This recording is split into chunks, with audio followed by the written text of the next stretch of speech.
Hello crafters, Raquel here with Paints and Glitter. Today I'm coming along with the Christmas collection gift boxes from Tonic Studios. These are absolutely gorgeous little boxes that you'll be able to make for this Christmas season coming up. And today I'm just going to show you really quickly. The die set does contain 32 pieces, and as you can see, it will allow you to create the different boxes. What's going to remain the same are the side pieces. The wider one for the base and the narrower one will be for the lid. You also have a holly and berry little piece here. These 4 little pieces are going to be for the bow. And then I'm going to flip this over. You do get to make different little faces for your little gingerbread box. So you do have 3 different expressions. And as you can see, I've made mine with the lashes facing down as if the little gingerbread girl's sleeping, but you can go ahead and make it whichever way you like. There's that adorable little bow, the frosting for your little cookie, and then the buttons are either the little hearts or the simple little circular ones there. But today's tutorial is going to feature how you can assemble the Candycane box. And to make the videos shorter, what I will do is do a separate one for the actual gingerbread box. So I hope that that is helpful to you. And without any further ado, we'll begin with the tutorial. Don't forget, if you're new to this channel, go ahead and click that subscribe button and give it a thumbs up if this is the type of content that you enjoy, and I hope to see you in my next video. To begin, we are going to be cutting the pieces that you will need for your Candycane box. Now, I'm going to refer to these dies as 1, 2, 3, and 4, with the 1 being the largest. So you will be cutting out using the first die, number 1, 2 pieces of card. I do suggest a heavy cardstock. Here you can see I've applied adhesive to the back of one of those layers just to begin. With number 2, or the second die, go ahead and cut out 4 pieces and then use die number 3 to cut into 2 of those. So you should have 2 with an aperture and 2 solid pieces. Now, with the smallest of the candy cane dies, that's going to be what you can use to create your little candy cane layer, and that is using both of those dies. So remember to cut the solid one out first. There's one in silver that I will be using for this, and then using the larger one from that. So that is die number 3. I've cut out the same pieces here, but in white. I've also used just the solid piece to cut out a piece of acetate, but we'll come back to that. Now, using the strips, go ahead and cut out 3 pieces for the base, 3 for the lid, and then use the decorative pieces as you see here to go ahead and cut out the pieces to decorate your box. I'll be using also the holly. So with the solid piece, I did cut out the background, and with that beautiful detailed piece, I cut out both the leaves and that holographic paper.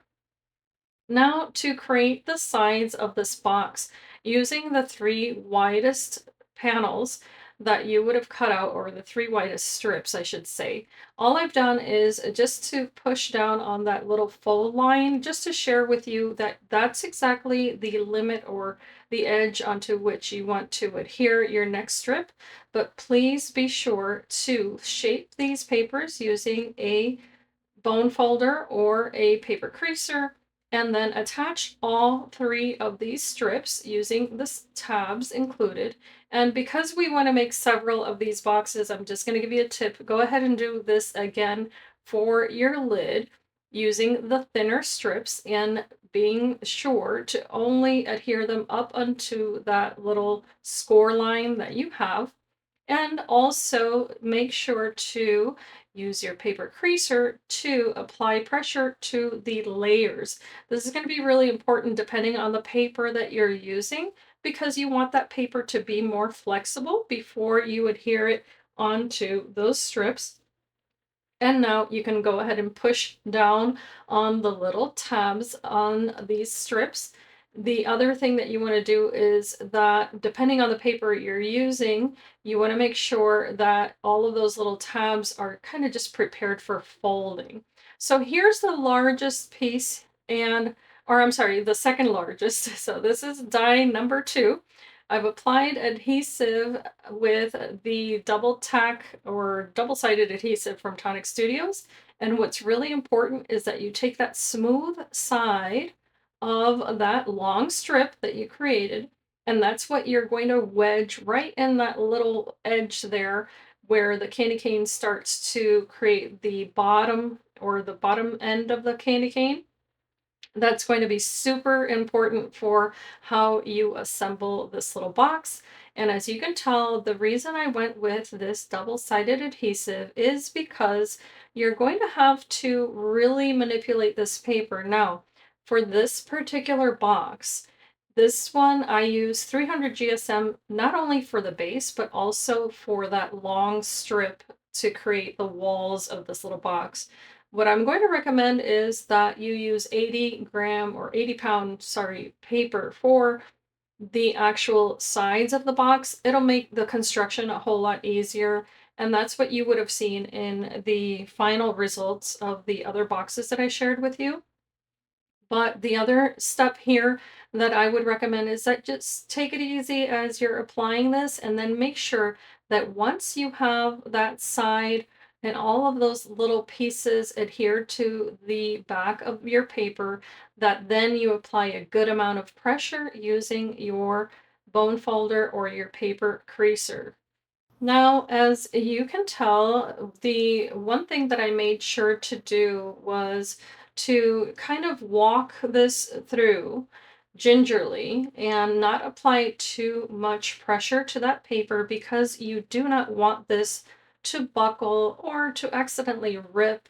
And the next tip that I'm going to give you is that before you complete this little box and apply any more pressure to that curve of the top of the candy cane, that you first go ahead and take the strip and nestle it against the ending here, or where it will attach to the rest of the strip. And that's going to be really important. You're going to see that in just a moment. So before you apply a really strong amount of pressure here, do this, which is you're going to curl that paper and make sure it's nestled in there really nice, and then flip your paper over so that you can go ahead and attach all of those little tabs, but that it takes the curve line much better. And trust me on this, you're going to want to do it this way. Now there's that little tab at the end. You're going to go ahead and apply adhesive there as well, because that's going to complete your little side wall of the box. And make sure you hold that there until it dries completely. Moving along, take one of your little apertures that you've created, and you're going to feed this to the inside of the box. And if you're anything like me and you just want to get these done, you have two options here. You're either going to go step by step with every single one of those little tabs, and you're going to apply wet adhesive. So that's one option, okay? Which is that you're going to feed some adhesive, if you will, onto every little tab, and then you're going to manipulate the paper, make sure you wedge it in there really nice, and hold on to every single one of those little tabs until they dry by pushing the paper onto that edge so that you get a perfect shape. Or you can do this. This is the way that I've decided to go about this. I've used my double-sided tape. Now this is from Tonic Studios, and let me tell you, it's a Craft Perfect adhesive that is super strong, so I highly recommend it. I'm going to feed my little candy cane aperture right into that box, but as you can tell, I only took away a little bit of that lining, not the entire thing. I'm going to do the same thing as before, which is that I'm pushing my paper with my thumb and making sure that every single one of those little tabs adheres onto that aperture shape. This is what's going to create a really nice edge to this box so that it remains as the shape of that candy cane. And then as you adhere those little tabs, then keep taking off the lining to the adhesive and then walk your hands all the way around this shape to complete the closure of what's going to be the the depth of the box, if that makes any sense. So on there, I've also applied some wet adhesive, and now I will apply the second one because this is going to hide all of those yucky little tabs and any little errors that you may have made. And it's going to finish this off really nicely. So now you want to flip over the box. Once you have the second little candy cane that you had cut, go ahead and apply a generous amount of adhesive here, and you're going to do the same thing. You're just going to cover that up. So if you're doing these for, say, a craft fair or anything, make sure you stamp your information on this paper before you apply it to the back. Now let's move on to the lid. You're going to take the largest of the candy canes that you had cut, and then the next 3 strips, or the long strip you created with the narrow strips. And now you're going to apply adhesive to this candy cane as well, all the way around the perimeter. Remove a portion of the backing and make sure that, again, you're holding the end that is nice and smooth. And what you're going to notice now is that I'm applying this here and pressing onto that paper and then flipping that over to make sure that I can apply pressure.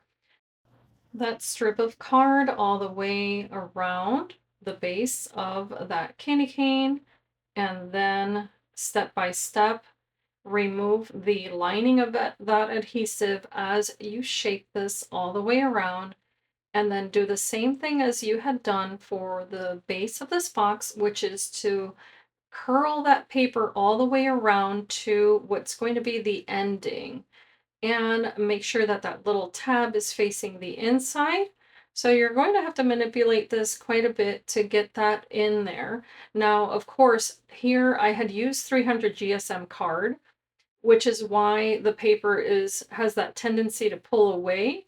But if you use 80-pound cardstock, which is the classic card weight of Tonic Studios, and what I do recommend, then it won't be as difficult to manipulate that paper, and you're going to get a really nice result without having to fuss with it so much. So here, as you can tell, I've placed the paper where I want it. And once I get that finished edge exactly as I like, then I can go ahead and apply the pressure to that paper. And let me tell you, that paper creaser is absolutely perfect. So I highly recommend it for 3D paper crafting. So go ahead and apply your little tab, make sure it dries completely. And then, of course, you're going to flip this over now and then apply your next little candy cane. And remember that those are the 2 largest for the lid. And here you want to apply an ample amount of adhesive to make sure that all of those little tabs are nicely covered. So using the Nuvo Deluxe adhesive should make it really easy for you because it doesn't take too long to dry. But I also do recommend that you use something nice and heavy like a stamp block to press this paper while it is drying. And then lastly, of course, you want to make sure that the paper fits all the way around, and that lid should fit really nice and snug, but with plenty of room. So for the shaker element here, we're using the smallest of the candy canes. And then, of course, again, as I had shown you in the beginning, the larger candy cane cut into with the aperture die, or the detail die, we can call it. And now I've applied adhesive to the back of that and cut another one out using acetate. And I like to use the packaging that comes with the dies. I mentioned that in all of the videos, and because it is very useful. So I'm also using my scissors here because the dies will not cut acetate entirely, but you can always finish it off. And that was just a little tip I was giving you there. So the next portion here will be to create a little shaker just for fun, that you can use any thin type of foam adhesive that you can get. If you need some and you don't know where to purchase it, I'll leave my link in the description bar of the video for you. But you want to decorate this, of course, with the pretty papers. So as you can tell here, I've used a red glitter card to go ahead and adhere on top. And now you have a few different ways to create a shaker, but I'm just using a super simple way, which is just to place the sequins on that background little candy cane and then apply what I had already created with the other papers and the foam tape right on top, just to encase those little sequins. And then lastly, I'm going to decorate it with this adorable little holly and berry. And I did use little sequins as well to represent the little berries here. And then I've used some foam adhesive squares to apply to the back just to give this a little bit more dimension. But of course, I'm going to share with you the other ones, which were the ones you saw in the beginning of the video. And I did use some seam binding and little bells and all that. So you decorate them as you wish, but I hope this tutorial was helpful for you. Now you can fill that up with candies, give it away. And as I always say, I hope that you can be inspired and be blessed. And thank you so much for watching.